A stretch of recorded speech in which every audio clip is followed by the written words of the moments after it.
ఎటువంటి సుత్తి లేకుండా టాక్సిక్ సినిమా ఎలా ఉంది రివ్యూ ఇప్పుడు మనం మాట్లాడుకుందాం. టాక్సిక్ విజువల్ పరంగా ఎక్స్ట్రాడినరీ నెక్స్ట్ లెవెల్లో ఉంటుంది, కానీ కంటెంట్ చూసుకుంటే మాత్రం మూవీ అండర్ పర్ఫార్మెన్స్ చేసింది. సినిమాలో ఎంత పెద్ద పెద్ద యాక్టర్స్ ఉన్నా కానీ సరైన కంటెంట్ లేకపోతే ఎంత పెద్ద సినిమా కూడా నిలబడదు.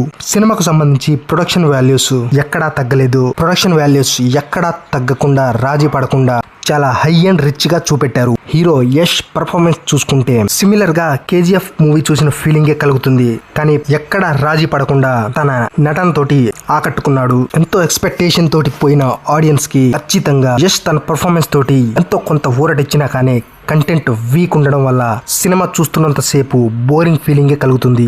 స్టోరీ స్క్రీన్ ప్లే సరిగా లేకపోవడం ఈ సినిమాకు మెయిన్ మైనస్. అవసరం లేని బోల్డ్ సీన్స్, పర్పస్ లేని క్యారెక్టర్స్, కథకు తగ్గట్టుగా ఎలివేషన్స్ ఇవ్వాలి, యాక్షన్ ఎపిసోడ్స్ పెట్టాలి, కానీ ఇవన్నీ అనవసరమైన ప్లేస్మెంట్స్ లోకి వస్తుంటాయి. కేజీఎఫ్ తర్వాత యష్ నుంచి రావాల్సిన సినిమా అయితే ఇది కాదు. ఈ సినిమాపై ఎటువంటి అంచనాలు లేకుండా కేవలం యష్ కోసం చూడాలనుకుంటే మాత్రం ఒకసారి చూడొచ్చు. ఇక ఫైనల్ గా మూవీ గురించి చెప్పాలంటే భారీ అంచనాల మధ్య వచ్చిన టాక్సిక్ భారీ ఫ్లాప్ గా నిలవబోతుంది.